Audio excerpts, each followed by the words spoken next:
فيا أيها المؤمنون، اتقوا الله تعالى بامتثال أوامره تفوزوا الفوز العظيم وتفلحوا في دنياكم وأخراكم، كما قال تعالى: والعاقبة للمتقين. وقال تعالى: إن الله مع الذين اتقوا والذين هم محسنون. وقال تعالى: إنه من يتق ويصبر فإن الله لا يضيع أجر المحسنين.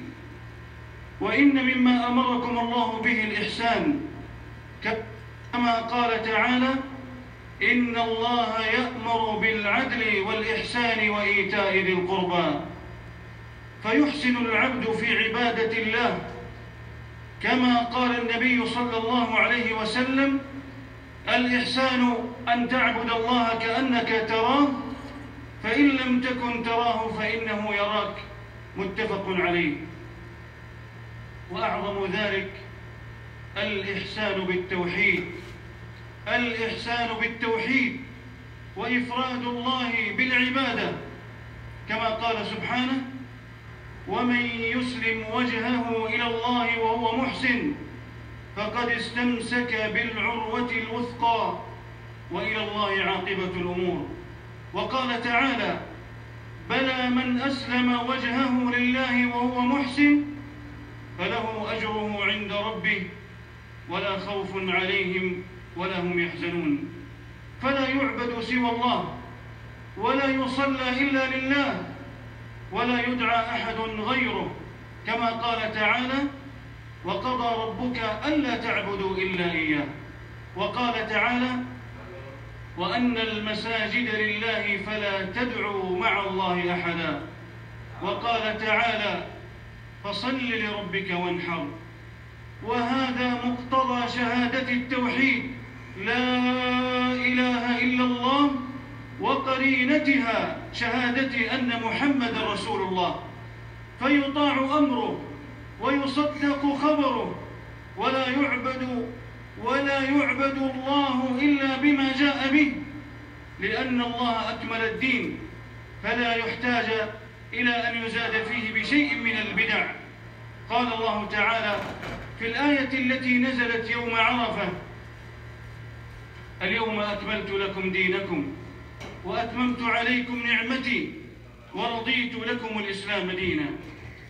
ومن الإحسان في عبادة الله المحافظة على الصلوات الخمس في أوقاتها كل يوم، كما قال تعالى: حافظوا على الصلوات والصلاة الوسطى وقوموا لله قانتين. وأداء الزكاة، كما قال تعالى: ورحمتي وسعت كل شيء فسأكتبها للذين يتقون ويؤتون الزكاة والذين هم بآياتنا يؤمنون. ومن ذلك صوم رمضان، كما قال تعالى: فمن شهد منكم الشهر فليصمه.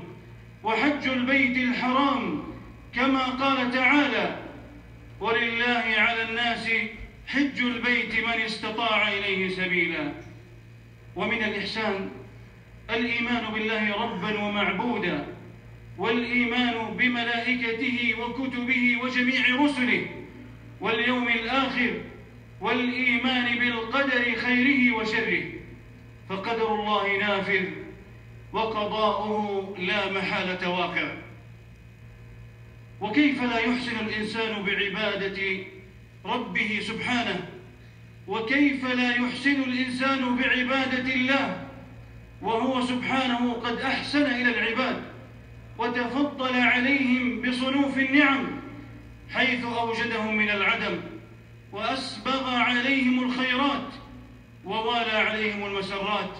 قال تعالى: ألم تروا أن الله سخر لكم ما في السماوات وما في الأرض وأسبغ عليكم نعمه ظاهرة وباطنة. وقال تعالى: لقد خلقنا الإنسان في أحسن تقويم.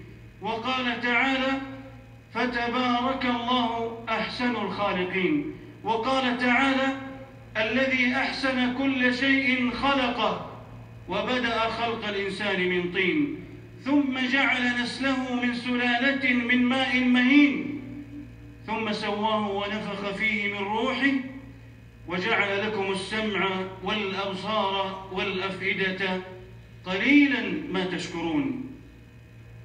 ومن إحسانه سبحانه بالعباد أن أنزل إليهم الكتب وأرسل الرسل لهداية البشر، كما أنزل كتابه العظيم القرآن الكريم على محمد صلى الله عليه وسلم.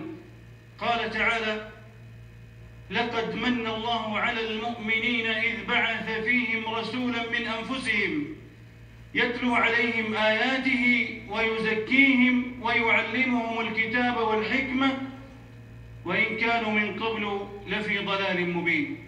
وقال تعالى: الله نزل أحسن الحديث كتابا متشابها مثاني تقشعر منه جلود الذين يخشون ربهم ثم تلين جلودهم وقلوبهم إلى ذكر الله ذلك هدى الله يهدي به من يشاء. وقال تعالى: ومن أحسن من الله حكما لقوم يوقنون. ومما أمر الله به الإنسان أن يحسن إلى مخلوقات الله بأنواع الإحسان. قال تعالى: وأحسن كما أحسن الله إليك ولا تبغي الفساد في الأرض إن الله لا يحب المفسدين. فيحسن الإنسان لكل من له به صلة.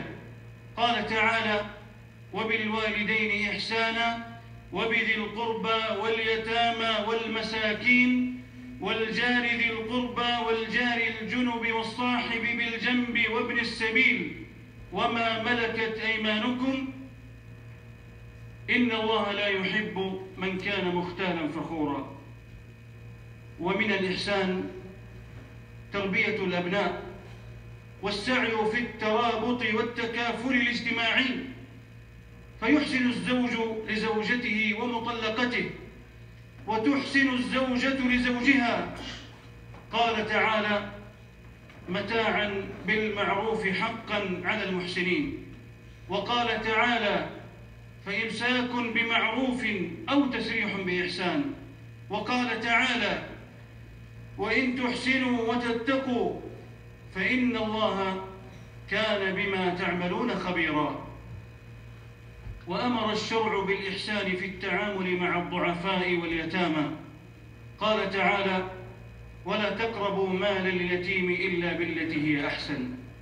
وأمر الشرع المسلم بالإحسان إلى من يعمل معه من الموظفين والعمال والرفق بهم والوفاء بالشروط المبرمة في عقود العمل.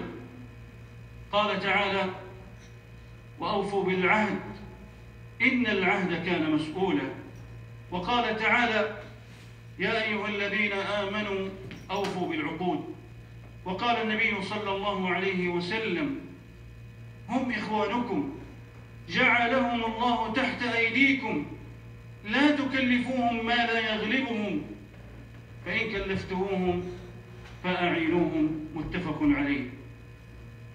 ومن الإحسان السعي إلى سلامة العباد واستقرار البلاد وتمكين الناس من أداء مهامهم وأعمالهم مع صيانة دمائهم وأموالهم والالتزام بالأنظمة وطاعة ولاة الأمور في غير معصية مما يقتضي حفظ الحقوق وترك ما يؤدي إلى الفتن وتحريم إيذاء الآخرين والمنع من تغذية الإرهاب والنهي عن الفساد في الأرض. ويصل إحسان المسلم إلى البهائم والجمادات كما قال صلى الله عليه وسلم: إن الله كتب الإحسان على كل شيء فإذا قتلتم فأحسنوا القتلة وإذا ذبحتم فأحسنوا الذبحة وليحد أحدكم شفرته وليرح ذبيحته. وكما قال صلى الله عليه وسلم: في كل كبد رطبة أجر. والمسلم حريص على أن ينال إحسانه البيئة بالحفاظ عليها وعدم الإفساد فيها ومن هنا ذم الله من يسعى في الأرض ليفسد فيها ويهلك الحرث والنسل، والله لا يحب الفساد. بل ويصل إحسان المسلم إلى المسلمين وغير المسلمين، كما قال تعالى: ويطعمون الطعام على حبه مسكينا ويتيما وأسيرا. وقال تعالى: ولا تزال تطلع على خائنة منهم إلا قليلا منهم فاعف عنهم واصفح إن الله يحب المحسنين. بل ويصل إحسانك لمن بينك وبينه عداوة. قال تعالى: ادفع بالتي هي أحسن فإذا الذي بينك وبينه عداوة كأنه ولي حميم وما يلقاها إلا الذين صبروا وما يلقاها إلا ذو حظ عظيم. ويشمل ذلك الإحسان في التعامل المالي. قال تعالى: وأوفوا الكيل إذا كلتم وزنوا بالقسطاس المستقيم ذلك خير وأحسن تأويلا. وقال تعالى: من ذا الذي يقرض الله قرضا حسنا فيضاعفه له أضعافا كثيرة. كما يشمل ذلك الإحسان إلى جميع الخلق في الأقوال اللفظية الجميلة. قال تعالى: وقولوا للناس حسنا. وقال تعالى: وقل لعبادي يقولوا التي هي أحسن إن الشيطان ينزغ بينهم إن الشيطان كان للإنسان عدوا مبينا. ويشمل الإحسان للجميع بالفعل العادل الذي يستحقه كل أحد بحسب تصرفاته. ومن ذلك الإحسان في الدعوة إلى الله. قال تعالى: ادع إلى سبيل ربك بالحكمة والموعظة الحسنة وجادلهم بالتي هي أحسن. وقال تعالى: ولا تجادلوا أهل الكتاب إلا بالتي هي أحسن. ومن ذلك الإحسان في حسن الاستقبال والتحية.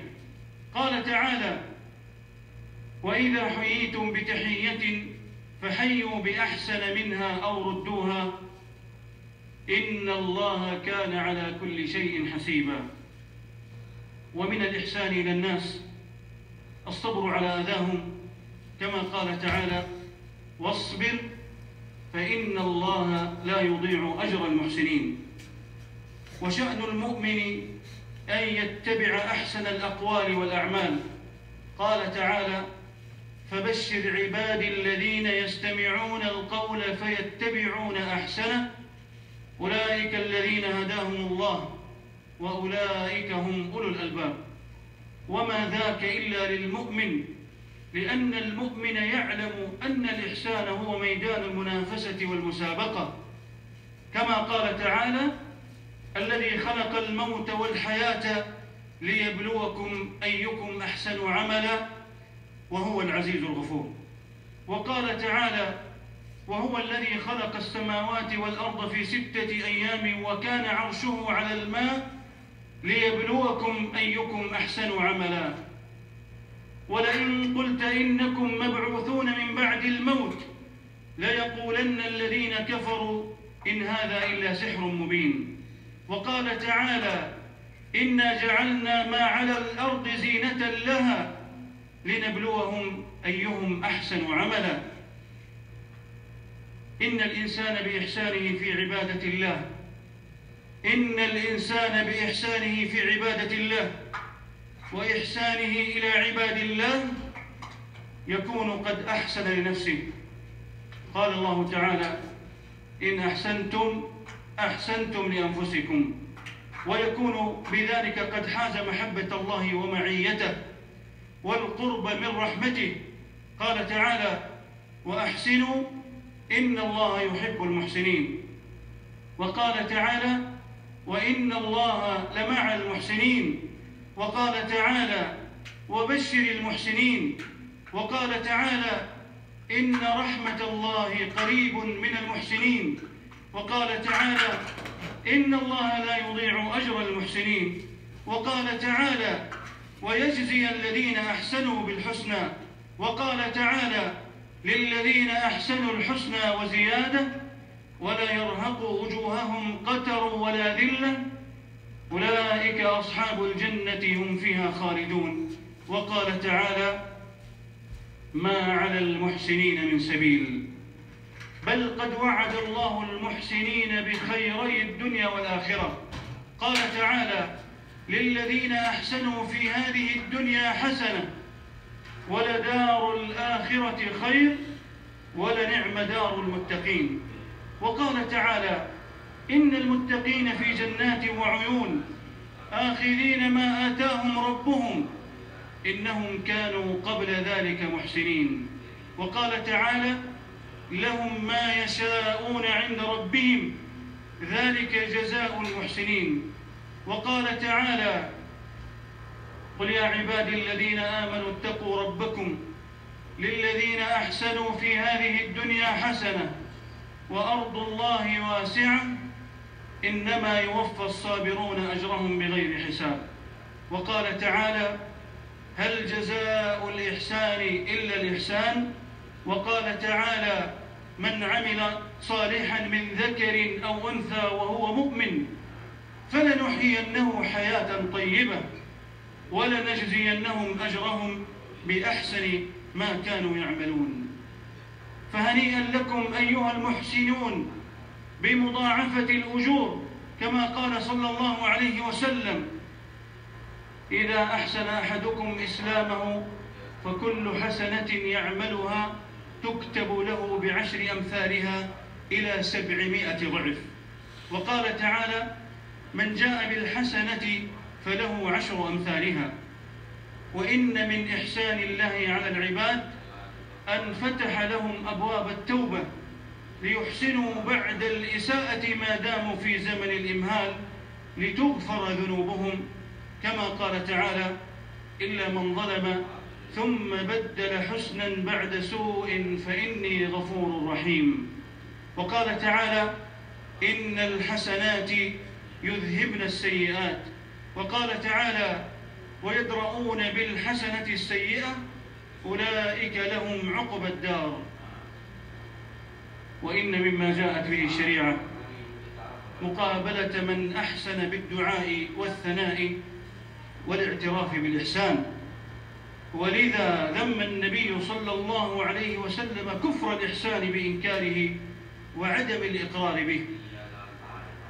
وإن ممن أحسن إلى